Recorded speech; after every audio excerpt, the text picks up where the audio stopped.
మీ అందరూ కూడా బాగున్నారా? మరొకసారి మిమ్మల్ని ఈ వీడియో రూపంలో చూడడం నాకు చాలా సంతోషంగా ఉంది. చిన్న ప్రార్థన చేసుకుని ఈ రోజున దేవుని మాటలు మనం ధ్యానం చేద్దాం. ప్రార్థన. మహాగణుడ, మహోన్నతుడా, నీ మహోన్నతమైన నామాన్ని బట్టి స్తోత్రాలు, వందనాలు. ఈ వీడియో చూస్తూ ఎవరైతే నాతో కలిసి ఈ ప్రార్థనలో ఏకీభవిస్తున్నారో ప్రతి వారిని కూడా మీరు దీవించి ఆశీర్వదించి నీ మేలుతో నింపండి. ఎవరు ఏ వ్యాధులు గుండా, లేకపోతే ఎవరు ఏ బాధ గుండా, ఎవరు ఏ కష్టం గుండా వెళ్తున్నారో ప్రతి వారి సమస్యకు పరిష్కారం దయచేయండి. ఈ సమయంలో ప్రభువా నీ కృపను మాకు తోడుగా ఉంచండి. నీ సన్నిధిని మాకు తోడుగా ఉంచండి. కొద్ది నిమిషాలు నీ మాటలు వినిచుండగా మీ మాటల ద్వారా మాతో మాట్లాడమని ప్రభువును రక్షకుడైన యేసు నామమున అడిగి వేడుకుంటున్నాను పరమ తండ్రి. ఆమేన్, ఆమేన్, ఆమేన్. కొద్ది నిమిషాలు దేవుని మాటలు మనము ధ్యానం చేద్దాం. 119వ కీర్తన 78వ వచనం. 119వ కీర్తన 78వ వచనం అండి. నేను నీ ఉపదేశములు ధ్యానించుచున్నాను.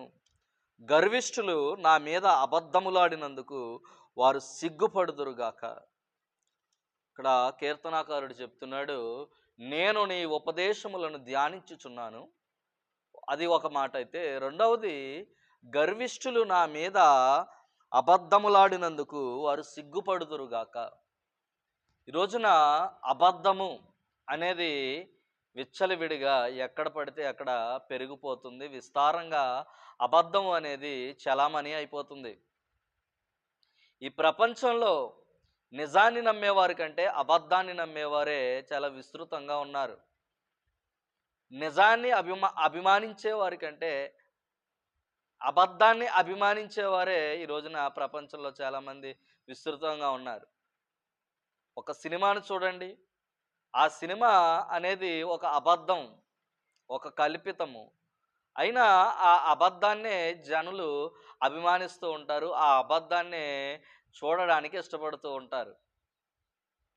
ఎవరైనా ఒక మాట అబద్ధపు మాట పలుకుతున్నప్పుడు ఆ అబద్ధాన్ని నరుడు గ్రహించుకోలేకపోవడం అనేది నరుడికి సాతాను పెట్టినటువంటి ఒక మైనస్ అని మనం చెప్పవచ్చు. అయితే గర్విష్ఠులు నా మీద అబద్ధములడినందుకు వారు సిగ్గుపడుదురు అని కీర్తనాకారుడు చెప్తున్నాడు.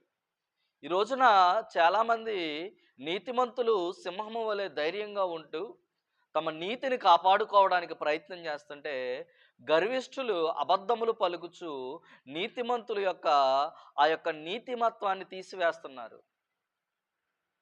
ఈ రోజుల్లోనే కాదు, ఆ రోజుల్లోనూ క్రీస్తు నుండి కూడా క్రీస్తు ప్రభువారు కూడా ఇలాంటి పరిస్థితినే ఎదుర్కొన్నారు. యేసుక్రీస్తు ప్రభువారు నిజాయితీపరుడు, నిజమైన దేవుడు. ఆయనలో యథార్థత ఉన్నప్పటికీ కానీ ఆయనను అన్యాయముగా తీర్పు తీర్చారు.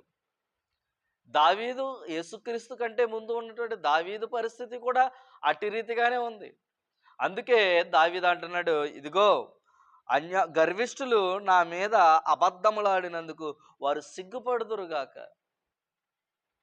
గర్విష్ఠులు అబద్ధములాడుతున్నారు. అబద్ధము చలామణి అయిపోతుంది. ఈ రోజున ఎంతోమంది నీతిమంతులు ఆ అబద్ధము చలామణి అయిన కారణం చేత తమ నిర్దోషత్వాన్ని నిరూపించుకోలేక చివరికి ఏమైపోతున్నారంటే వారు ఆత్మహత్యలు చేసుకుంటున్నారు. ఎంతోమంది జీవితంలో ఓడిపోయి వైఫల్యమయ్యి అబద్ధము ద్వారా వచ్చినటువంటి ప్రతిఫలాన్ని జైలు శిక్ష రూపంలో అనుభవిస్తూ, అబద్ధం రూపంలో వచ్చినటువంటి ప్రతిఫలాన్ని నిందల రూపంలో అనుభవిస్తూ ఎంతోమంది వారు బాధను అనుభవిస్తున్నారు. అది చాలా బాధ అండి. ఒక రకంగా చెప్పాలంటే ఏ తప్పు చేసి నింద అనుభవించడము అది కాస్త ఆ తప్పు చేసి నింద అనుభవించినప్పుడు దానిలో ఏమాత్రం కూడా మనకి బాధ అనేది అనిపించదు. తప్పు చేశాను కాబట్టి వాళ్ళు నన్ను నిందిస్తున్నారనే ఒక రియలైజేషన్ మనలో ఉంటుంది. కానీ ఏ తప్పు చేయకుండా నిందించబడిన వారు ఉంటారు చూసారా, వారి యొక్క బాధ వర్ణనాతీతం. అయితే దేవుడు అటువంటి వారి పక్షాన ఉంటాడని దేవుడు వాక్యం తెలియజేస్తుంది.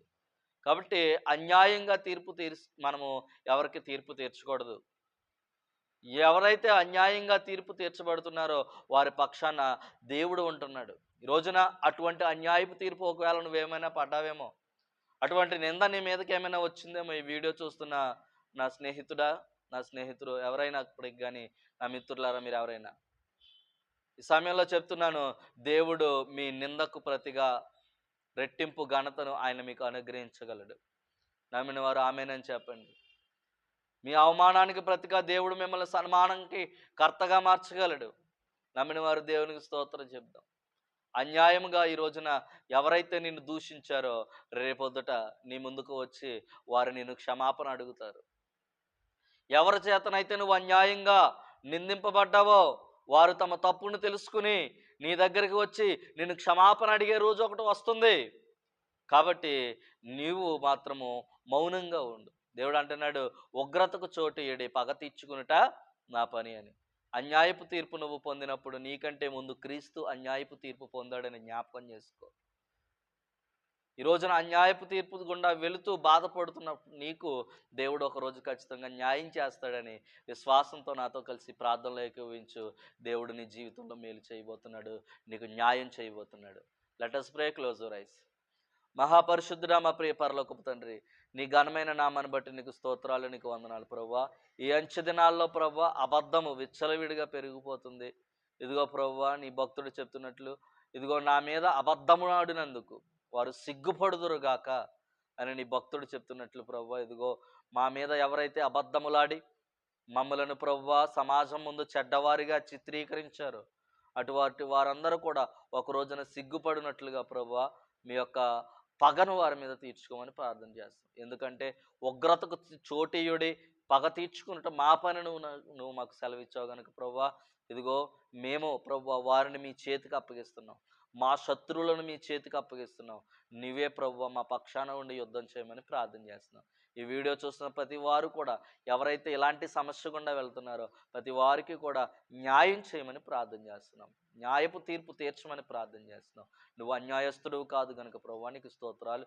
మాకు న్యాయం చేసి న్యాయం వైపు మమ్మల్ని నడిపించుకోమని ప్రభువును రక్షకుడని యేసు నామమున అడిగి వేడుకుంటున్నాను పరమ తండ్రి. ఆమేన్, ఆమేన్. అందరికీ ప్రైజ్లాడండి. ఈ వీడియో చూస్తున్న ప్రతి ఒక్కరు కూడా ఈ మా ఛానల్ సబ్స్క్రైబ్ చేయండి, లైక్ చేయండి, మీ కామెంట్స్ మాకు తెలియజేయండి. May God richly bless you. Thank you.